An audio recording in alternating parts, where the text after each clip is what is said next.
Picture this 1,000 years ago, in the heart of Constantinople, the most dazzling city of the medieval world. A group of warriors, unlike any other, stood guard. These were not ordinary soldiers. They were giants from the north, men who had sailed from the icy fjords of Scandinavia, their axes gleaming in the Mediterranean sun. They spoke a strange tongue, wore their hair long and wild, and carried themselves with a ferocity that struck fear into the hearts of the empire's enemies. Yet here they were, the trusted protectors of the Byzantine emperor himself. This was the Varangian Guard, an elite brotherhood of mercenaries who became the Iron Fist of Byzantium, an empire that thrived on intrigue, power, and unmatched sophistication. How did these Norsemen, so far from home, become the most feared and revered warriors in the service of a civilization that seemed worlds apart from their own? The story of the Varangian Guard is one of those rare tales where history feels more thrilling than legend. Think about it, these were Vikings, the same raiders who struck terror into Europe, now standing shoulder to shoulder with Byzantine generals, their loyalty bought not just with gold, but with honor and prestige. They were outsiders who became insiders, barbarians who walked the polished marble halls of the great palace. Their rise was no accident. The Byzantine Empire, a realm of dazzling wealth and endless political schemes, needed warriors who had no stake in its cutthroat politics, men who would stand unshaken when empires trembled. And so, the Varangians became the emperor's personal shield, a symbol of power so potent that their very presence could silence rebellions before they began. But every rise has its fall, and the Varangian Guard story is no exception. Over centuries, their axes grew duller, their ranks thinned, and the world around them changed in ways even these formidable warriors couldn't outmatch. The empire they served began to crumble, and with it, their legacy faded into the echoes of history. Yet, even now, their name sends a shiver down the spine of anyone who loves tales of adventure, loyalty, and the clash of cultures. So, how did this extraordinary brotherhood come to be? What made them so indispensable? And why did even their might couldn't withstand the tides of time? That's the journey we're about to take, a dive into the triumphs, the battles, and the ultimate fate of the Varangian Guard, the elite warriors who stood at the crossroads of two worlds and left an indelible mark on history. The late 10th century was a time of turmoil for the Byzantine Empire. Emperor Basil II, a ruler determined to hold his throne against scheming nobles and ambitious generals, faced a problem that had plagued Byzantine rulers for centuries: how to trust the very men who commanded his armies. The empire's military elites were powerful, well-connected, and often dangerously rebellious. What Basil needed were warriors who owed nothing to the factions of Constantinople, men whose loyalty could not be bought or swayed by the whispers of court politics. And so he looked north beyond the borders of his empire to the one group renowned for their ferocity in battle and their unbreakable oaths, the Vikings. These Norse warriors, already legendary across Europe for their raids and mercenary exploits, were more than just hired blades. To them, an oath was sacred, a bond stronger than gold. When Basil offered them wealth, status, and a place of honor in his service, they didn't just see a paycheck, they saw a chance at glory. Many came from the rugged lands of Scandinavia, while others arrived from the Rus principalities, descendants of Viking settlers who had carved out their own kingdoms along the rivers of Eastern Europe. What united them was their reputation: towering fighters, ruthless in battle, and utterly loyal to whoever held their sworn allegiance. The brilliance of Basil's plan was in its simplicity. Unlike Byzantine generals who had family ties, rivalries, and ambitions woven into the empire's political fabric, these foreign warriors had no stake in court intrigue. They didn't care about noble bloodlines or ancient grudges. They served the emperor and the emperor alone. Their axes didn't discriminate between rebels or traitors, and their mere presence sent a clear message: defy the throne, and you would answer to men who fought like bears and bled like wolves.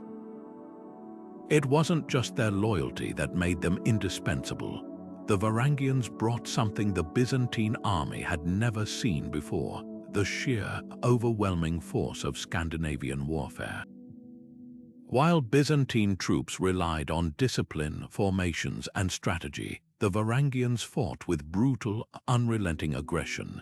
In the heat of battle, they were a living storm, their two-handed axes cleaving through armor and flesh alike. Emperor Basil knew that with these warriors at his side, no rebellion could stand. And so, with a mix of gold, prestige, and the promise of adventure, the Varangian Guard was born, an elite force that would shape the fate of Byzantium for centuries to come. The first Varangians weren't just warriors, they were explorers in the truest sense. Imagine these towering Norsemen, hardened by years of raiding the coasts of Europe, suddenly finding themselves in the bustling heart of Constantinople, a city so vast and opulent it must have seemed like something from a myth. The Byzantine Empire wasn't just another stop on their journey, it was a golden opportunity. For men who had spent their lives chasing wealth and glory, the emperor's offer was irresistible: steady pay, prestige, and a chance to serve at the center of the world's most powerful civilization. Many of these early recruits were already battle-hardened veterans, men who had fought from the icy shores of England to the sun-baked hills of Sicily. They knew the value of their skills, and Byzantium knew it too. Unlike the fractured kingdoms of the West, the empire had the wealth to pay them handsomely, not just in silver, but in silk, jewels, and land. Some Varangians even rose to positions of influence, becoming trusted advisors or commanders. Their reputation for loyalty and ferocity made them invaluable, and soon, word spread back to Scandinavia. Constantinople was the place to go for fortune and fame. But the Varangians didn't just bring their axes to Byzantium, they brought their culture. Runic inscriptions carved into the marble of the Hagia Sophia, Norse-style jewelry found in the city's markets, even traces of their language. All of it paints a picture of a vibrant Norse presence far from home. These weren't just mercenaries passing through, they were settlers in their own right, building lives in a world utterly different from the fjords and forests of the north. Some married local women, others established trade connections, and a few even converted to Christianity, blending their traditions with those of Byzantium. This cultural exchange went both ways. Byzantine luxury goods made their way back to Scandinavia, prized by kings and chieftains. The Varangians became a living bridge between two worlds, their service in Constantinople opening up new trade routes and diplomatic ties. Even their fighting style left its mark. The Byzantines, masters of disciplined warfare, admired the raw power of the Varangian charge, their axes breaking enemy lines where traditional tactics might have stalled. What made the Guard truly unique, though, was how they straddled two identities. In Constantinople, they were the emperor's elite, polished by Byzantine ceremony and discipline. Yet among themselves, they kept their Norse customs, their sagas, their fierce independence. They were outsiders who became insiders, barbarians who walked the halls of power. And for centuries, this duality was their strength until the world around them changed, and even the mightiest warriors couldn't hold back the tides of history.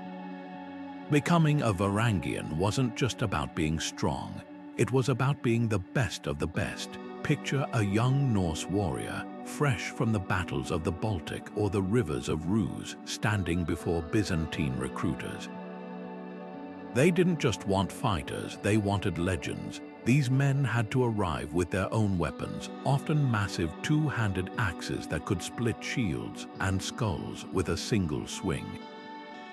But brute strength alone wasn't enough. The Byzantines were meticulous. They tested recruits in hand-to-hand combat, evaluated their endurance, and even assessed their ability to adapt to foreign tactics. Only those who impressed earned the right to wear the guard's distinctive gear, a polished helmet, a cloak of fine wool or silk, and the weighty responsibility of protecting an emperor. Once sworn in, the real work began. The Varangians weren't just expected to rely on their natural ferocity. They had to master the art of Byzantine warfare. Imagine these towering Norsemen, used to charging headlong into battle, now learning to hold formation in a shield wall, to respond to trumpet calls, to fight as a single unit under the desert sun or the frozen plains of Anatolia. Their trainers drilled them relentlessly, blending the Vikings' raw power with the precision of imperial tactics. It was a clash of styles that created something entirely new, warriors who could break an enemy line with a thunderous charge, then pivot seamlessly to defend the emperor's tent with disciplined efficiency. But what kept these fiercely independent men loyal? Gold, of course, handsome sacks of it, paid out regularly, far more than they could earn raiding or serving lesser kings. Yet it wasn't just the wealth, the prestige was intoxicating. To stand in the great palace, to be trusted with the emperor's life, to know that your name was whispered with awe from Kiev to Jerusalem, that was a reward no mead hall could match. The Byzantines understood the power of ceremony too. Varangians were honored in lavish rituals, given titles, and even granted land. Some earned the right to marry into local families, putting down roots in the empire they served. The oath they swore wasn't just a formality. In Norse culture, an oath was sacred, a bond stronger than steel. To break one was to invite shame that could follow a man or his family for generations. The Byzantines, masters of psychology, leveraged this. They didn't just buy the Varangian service, they bound their honor to it. And so, these warriors became something rare in the cutthroat world of Byzantium, a force that couldn't be bribed, swayed, or turned. When the emperor walked among his people, it was the Varangians who cleared his path. When rebellions flared, it was their axes that crushed them. They were the ultimate symbol of imperial power, a reminder that even in an empire of intrigue, some men could still be trusted. Yet for all their discipline, the Guard never lost their Viking edge. In battle, they were unleashed like a force of nature, their war cries echoing over the din of combat. Byzantine historians wrote of their terrifying presence, how enemies would falter just seeing their axes rise. They were the empire's hammer, reserved for its hardest foes. And when the fighting was done, they'd return to Constantinople, their loyalty unshaken, their reputation untarnished, living proof that even the wildest warriors could become the steadfast heart of an empire. The Varangian Guard didn't just stand in the shadows of the throne, they shaped the destiny of an empire. In the glittering, treacherous world of Byzantine politics, where a whispered rumor could topple a dynasty, these northern warriors became the ultimate power brokers. Their loyalty wasn't just a shield for the emperor, it was a weapon, one wielded with precision in the endless game of thrones that defined Constantinople. While Byzantine nobles schemed in gilded corridors, the Varangians stood apart, their allegiance unshakable, their axes a silent warning to anyone who dared plot against the crown. Take Coronations, for example. When a new emperor ascended to the throne, it wasn't just a ceremony, it was a delicate moment of vulnerability. Rivals might seize the chance to strike, factions could rise in revolt. But with the Varangians encircling the coronation platform, their presence alone was enough to quell dissent. They weren't just spectators, they were active participants, their roar of approval echoing through the Hagia Sophia as they pledged their swords to the new ruler. This ritual wasn't just tradition, it was theater, a calculated display of raw power designed to remind every noble, every general, that the emperor's will was backed by men who knew no fear. And then there were the rebellions. Byzantium was no stranger to uprisings, but few could withstand the Varangians unleashed. When the General Barda's focus rose against Emperor Basil II, it was the Guard who turned the tide. Charging into battle with their signature axes, they didn't just defeat Phocas's forces, they decimated them, leaving the rebel leader's head as a grisly trophy. Stories like these spread like wildfire, reinforcing a simple truth: cross the emperor and you'd face warriors who fought like demons and showed no mercy. But their influence went beyond brute force. The Varangians were astute enough to navigate the empire's political minefields. During succession crises, when rival factions vied for power, the Guard's support often tipped the scales. Emperors knew that winning their favor wasn't just about gold, it was about respect. Treat them well, and they'd defend you to the death. Cross them, and even an emperor could find himself without allies. In one famous incident, when Emperor Michael V tried to dismiss the Guard without pay, they turned on him, storming the palace and dragging him from the throne. It was a stark lesson. The Varangians weren't just servants, they were stakeholders in the empire's survival.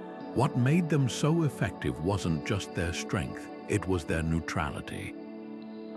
Unlike Byzantine generals who had families, lands, and ambitions tangled in the empire's web, the Varangians had no stake in local rivalries. They didn't care about ancient grudges or dynastic marriages. Their loyalty was singular, their judgment unclouded. This made them the perfect enforcers, trusted to carry out justice without hesitation. When a noble was condemned, it was often a Varangian who swung the executioner's sword. When secrets needed keeping, it was their silence that could be relied upon. Yet for all their power, the Guard understood their limits. They rarely meddled in policy or court intrigue unless it threatened the emperor directly. This restraint was deliberate. By staying above the fray, they preserved their reputation as incorruptible, a myth that became as potent as their axes. The mere rumor of Varangian displeasure could send conspirators fleeing the city. Their legend grew so vast that even foreign ambassadors wrote home in awe, warning their kings never to underestimate the emperor's northern giants. In the end, the Varangians were more than guards. They were the living embodiment of imperial authority. Where diplomacy faltered, they brought certainty. Where loyalty wavered, they brought steel. For centuries, they were the unbreakable thread holding Byzantium together until the day the empire itself began to unravel. And even their legendary axes couldn't hold back the tide of history.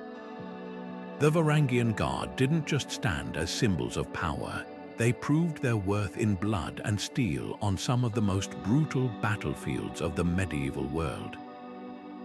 One of their earliest and most defining tests came in the year 1081 at the Battle of Dehachium.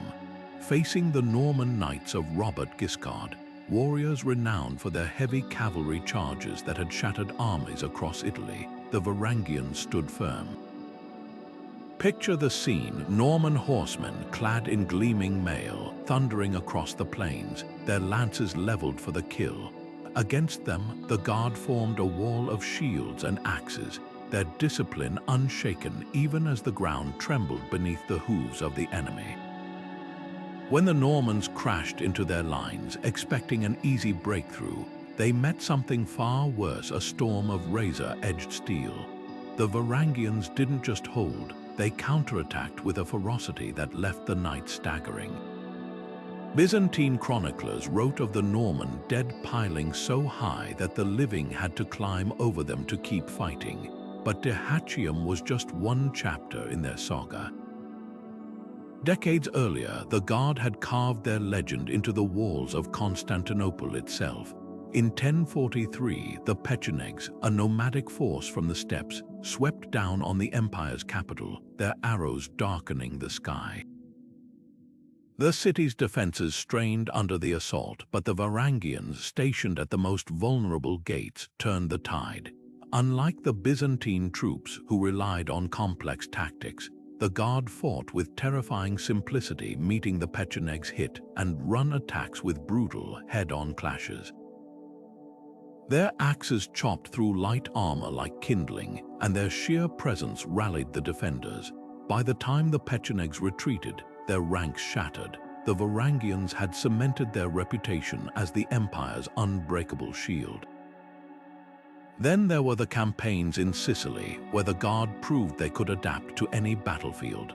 Sent to reclaim the island from Arab rulers in the 11th century, they faced an enemy that fought unlike anyone they'd encountered before, fast, elusive, and deadly with ambushes. Yet the Varangians, used to the open brawls of the north, learned quickly. They adopted lighter armor for the Mediterranean heat, coordinated with local Byzantine scouts, and turned the rugged Sicilian terrain to their advantage. In one brutal engagement near Messina, they ambushed an Arab force in a narrow pass, their axes cutting off any hope of retreat.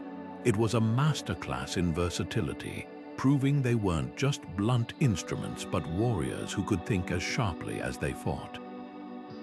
Perhaps their most overlooked triumph was in Anatolia, where the empire's heartland was constantly under threat. During the chaotic years of the 11th century, as Turkish horsemen raided deep into Byzantine territory, the Varangians became the empire's fire brigade, rushed from crisis to crisis, their arrival often enough to send raiders fleeing.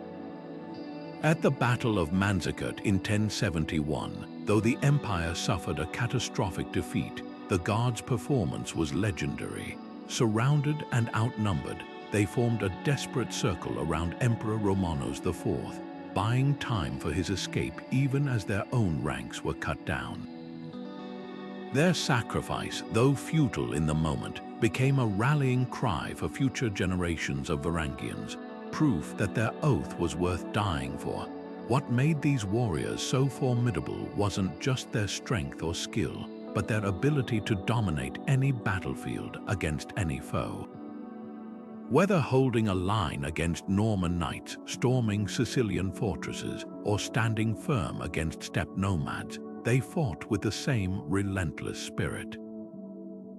Their secret lay in their origins, men who had spent lifetimes surviving the brutal winters and wars of the north, where every battle was a test of endurance. To them, the heat of Anatolia or the chaos of a siege was just another challenge to conquer. And conquer they did, leaving their mark on history not just as guards, but as the empire's most feared weapon. The Varangian Guard's weapons weren't just tools of war, they were statements. At a glance, their signature Dane axes alone told you everything you needed to know about these warriors.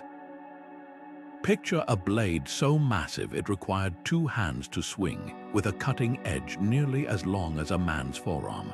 These weren't the delicate swords of Byzantine officers or the spears of common infantry. These were brutal, unsubtle instruments designed for one purpose: to annihilate anything in their path. A single well-placed strike could split a helmet in half, shear through a horse's neck, or send splinters flying from a shield as if it were made of kindling.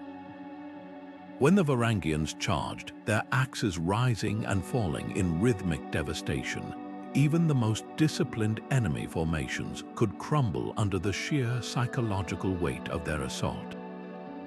But the Guard's gear wasn't just about raw power, it was a fusion of 2 worlds. While they clung to their Norse weapons, their armor told a different story. Byzantine smiths outfitted them with layered protection that blended the best of both traditions. Chainmail, a staple of northern warriors, covered their torsos, flexible enough to allow the free movement needed for those punishing axe swings. Over it, they often wore lamellar plates, small, overlapping iron or leather scales laced together, a Byzantine innovation that turned away arrows and glancing blows with ease. Their helmets, too, were hybrids, domed in the Eastern style but often adorned with nasal guards or cheek pieces reminiscent of Viking designs.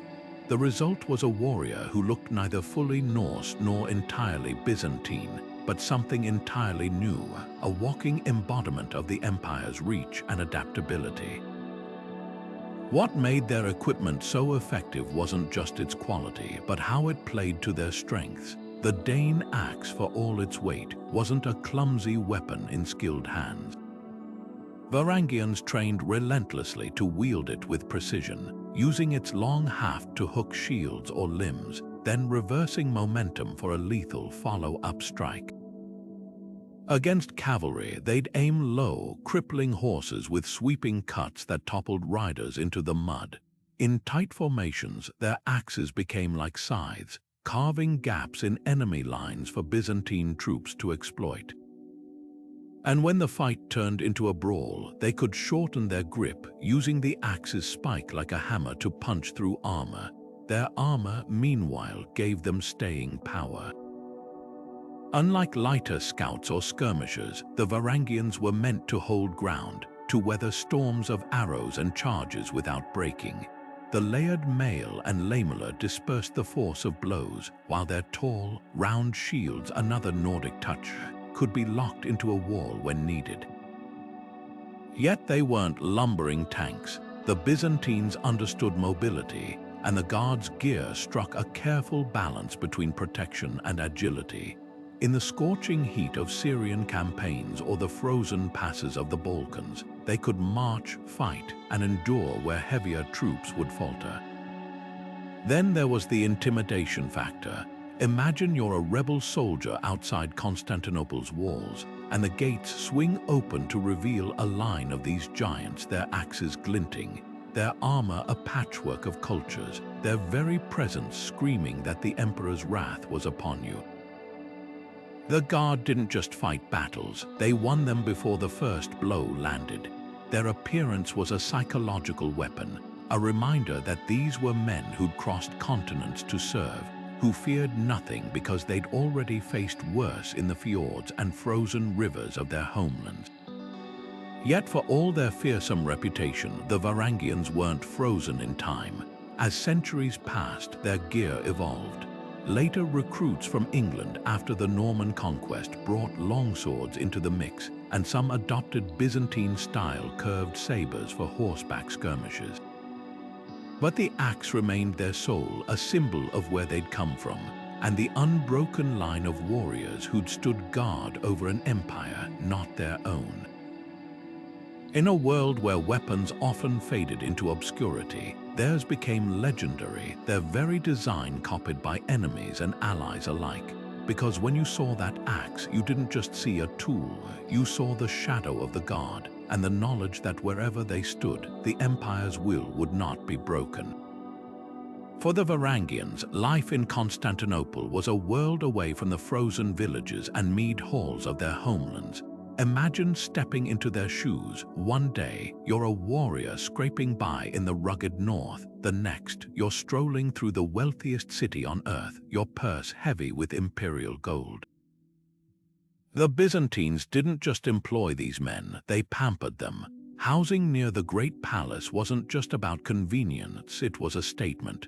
By placing the Guard within sight of the throne, the emperor reminded everyone, friend and foe alike, that his protectors were always close, always watching.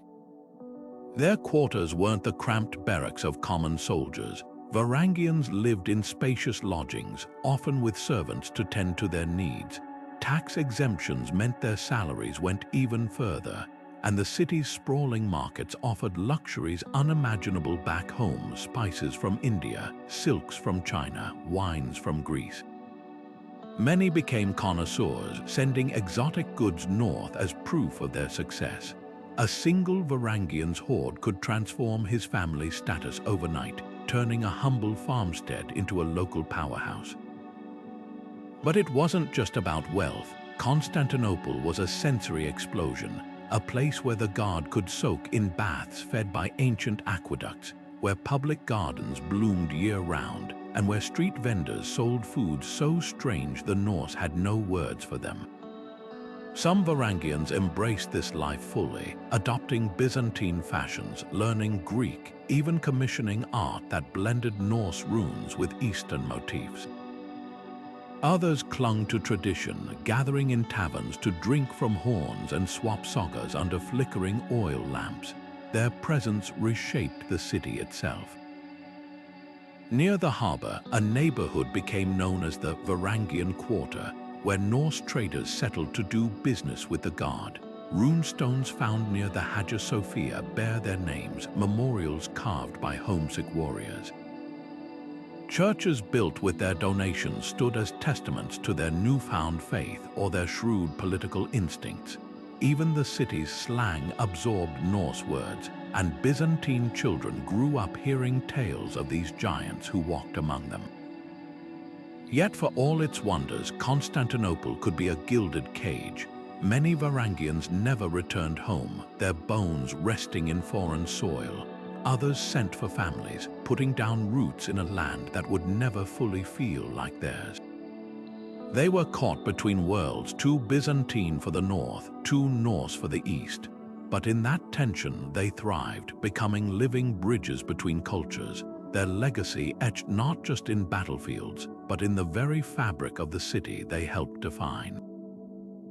By the 12th century, the once unstoppable Varangian Guard was no longer the force it had been. The steady stream of Norse warriors from Scandinavia had slowed to a trickle. Fewer young men were willing to make the perilous journey south, and those who did often found Byzantium a shadow of its former glory. The empire's golden age was fading, and with it the Guard's legendary reputation. But nature abhors a vacuum, and into this void stepped a new wave of recruits, Anglo-Saxons, hardened by their own desperate struggle against the Norman invaders of England. These men, many of them nobles stripped of their lands, brought a different kind of fire to the Guard. They fought with the same ferocity, but their motivations were tinged with exile's bitterness, a far cry from the adventure-seeking Vikings of old. The Anglo-Saxons were skilled warriors, no doubt, yet something intangible had been lost. The original Varangians had been outsiders in every sense, men with no ties to Byzantine politics, their loyalty forged in the cold pragmatism of mercenary service. The new recruits, however, arrived with their own grievances, their own dreams of reclaiming what William the Conqueror had stolen. They still swore the oath, still raised their axes in the emperor's name, but their hearts were divided.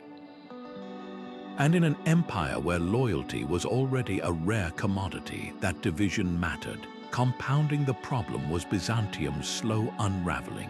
The treasury, once overflowing with gold, now scraped by on dwindling reserves. The Guard's legendary paydays grew irregular, then sparse. Where Basil II had lavished them with wealth and prestige, later emperors could barely afford their upkeep. The message was clear: the Varangians were no longer the indispensable elite. They were just another regiment, their status diminished by the empire's decline.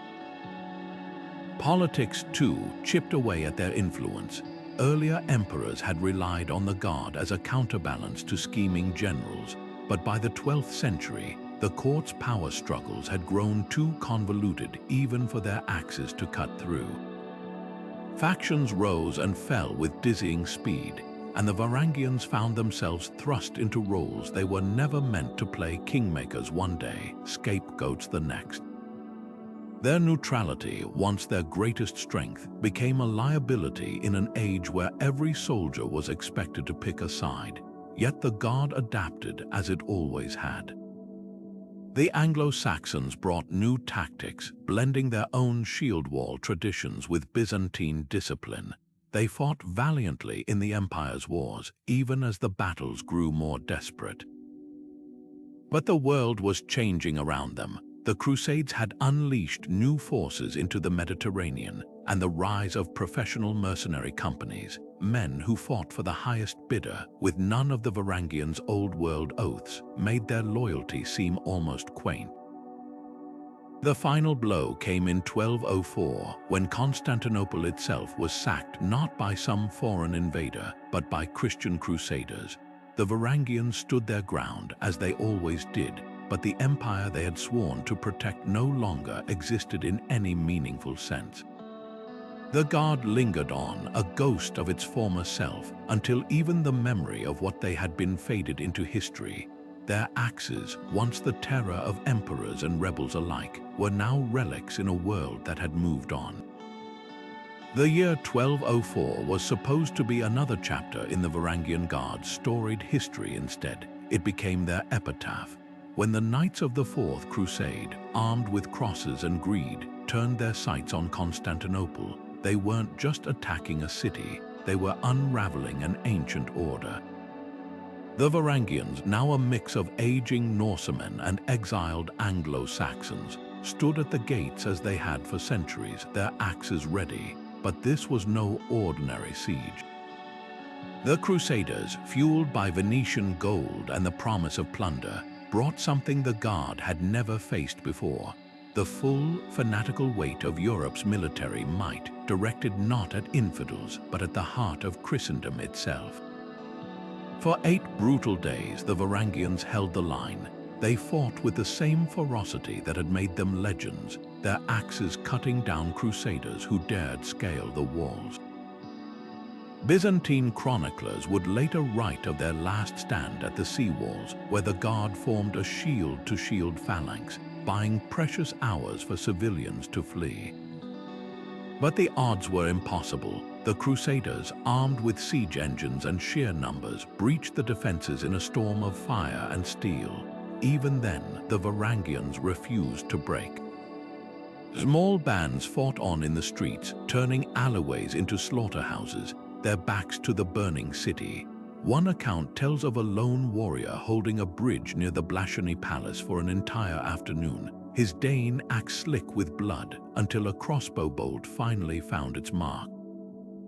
The sack that followed was a horror unlike anything Constantinople had endured. Libraries burned, churches were looted, and the great palace, the very seat of the Guard's honor, was reduced to rubble. The Varangians, those who survived, faced an agonizing choice: flee into a fractured empire that no longer existed, or surrender their axes to men who saw them as relics of a dying world. Some followed the exiled emperor to Nicaea, clinging to the faint hope of restoration. Others vanished into the chaos, their fates as lost as the treasures of the Hagia Sophia. What made this collapse so tragic wasn't just the violence, it was the irony. The Guard, created to protect emperors from betrayal, had fallen to betrayal on an unimaginable scale. The Crusaders, supposedly allies, had torn apart the empire they'd sworn to defend, and the Varangians, outsiders who'd become Byzantium's most loyal sons, found themselves with no throne left to serve. Their dissolution wasn't a formal disbandment, it was a slow fading, like the last embers of a fire that had once lit the world. Yet even in their end, they left a legacy. The Crusaders, for all their plundering, couldn't erase the awe the Guard had inspired. Stories of their final stand spread across Europe, woven into chronicles and songs.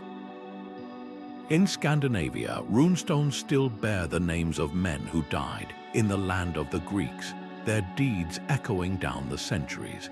And in the ruins of Constantinople, fragments of Norse armor and weapons surfaced for decades, silent witnesses to an era when giants walked the earth, their axes keeping watch over an empire now dust. The Fourth Crusade didn't just kill the Varangian Guard, it severed a living thread between North and South, between Viking fury and Byzantine splendor. What remained was a question: could any warriors ever again bridge two worlds so completely, or had their light truly vanished with the smoke of 1204? The answer, like the guard itself, was lost to time, but the legend refused to die. The Varangian Guard may have faded into history, but their legend refused to die with them. In the sagas of Scandinavia, their deeds took on mythic proportions, tales of men who sailed to Miklagard, the great city, and returned with chests of gold and scars earned in the service of emperors. The Icelandic Laxdæla saga speaks of Bali Bolason, a warrior who wore a cloak of Byzantine silk so fine it dazzled his countrymen, proof of his time among the elite guard.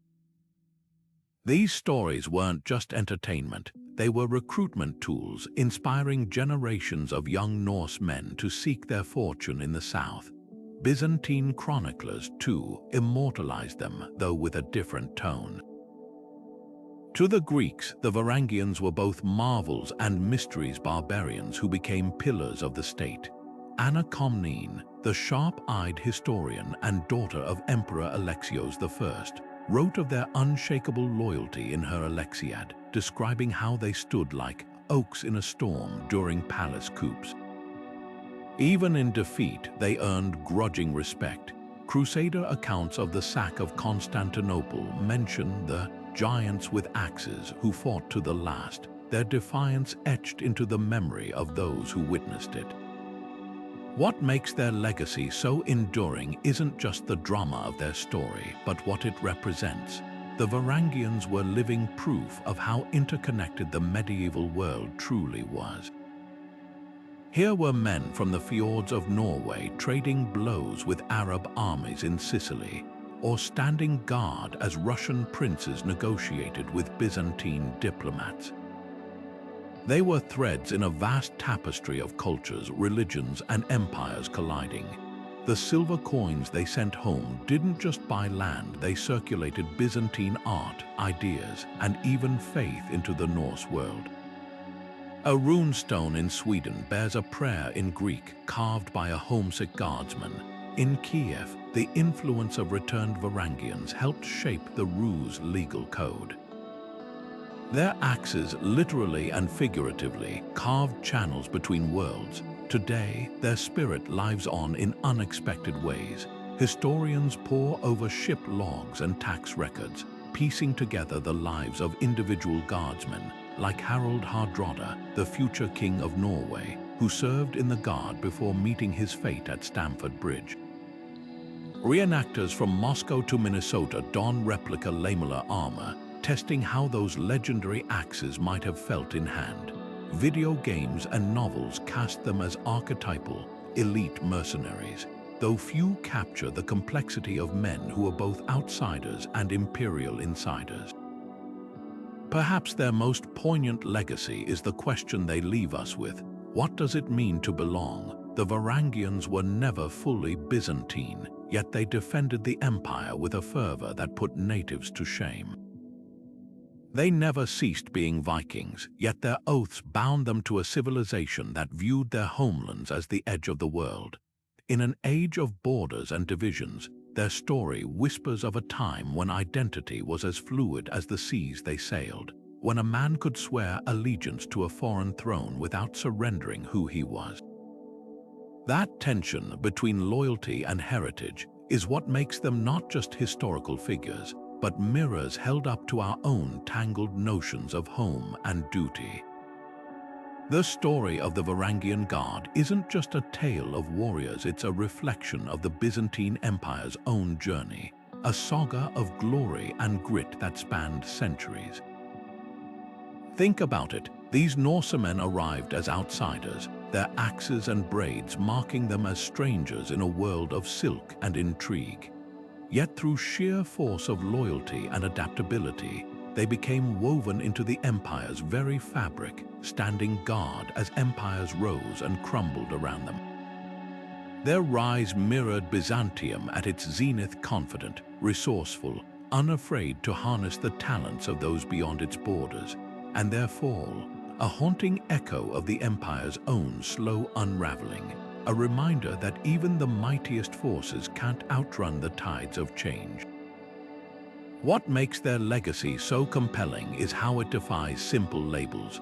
They weren't just mercenaries, they were cultural translators, men who carried Norse sagas into the heart of Constantinople and brought Byzantine luxuries back to the frostbitten ports of Scandinavia. Their axes carved more than battlefields, they opened channels of trade, diplomacy, and even art. A rune stone in Sweden might bear Greek crosses, while a church in Constantinople could house a fresco of a red-bearded giant clutching both a Bible and a battle axe. These contradictions weren't accidents, they were proof that identity in the medieval world was fluid, shaped as much by oath and opportunity as by blood. Yet for all their adaptability, the Guard's fate was tied to an empire that grew weaker with every passing decade. By the time the Crusaders breached Constantinople's walls, the Byzantines were already a shadow of their former selves, and so were their once feared protectors. The tragedy isn't just that the Varangians fell, but that they outlived the world that had given them purpose. Their final stand in 1204 wasn't just the end of a unit. It was the closing of a chapter in how cultures collide, merge, and sometimes vanish beneath the weight of history. But here's the twist: though their axes fell silent, their story refused to die. In Iceland, skalds wove their deeds into epic poems. In Russia, princes borrowed their tactics. Even today, historians sift through Byzantine payroll records, piecing together the lives of individual guards, men like the fiery Harald Hardrada, who parlayed his service into a kingship, or the anonymous Anglo-Saxon whose sword was found buried near the Black Sea, its pommel etched with both runes and crosses. These fragments tell us something vital, that the past isn't a static thing, but a conversation between what was and what could have been. So what's the takeaway? Perhaps it's this: the Varangian Guard reminds us that history's most fascinating moments happen at the edges, where cultures meet and redefine each other. They were neither fully Norse nor Byzantine, yet they became essential to both. In an age obsessed with borders and purity, their legacy is a challenge: to look beyond the familiar, to see strength in hybridity, and to remember that the most enduring legends are often those written in the margins. If this journey through their world has sparked your curiosity, let us know in the comments what other forgotten stories from history's crossroads deserve to be told. And as always, if you enjoyed this deep dive, don't forget to like, subscribe, and join us next time as we keep unearthing the past, one extraordinary tale at a time.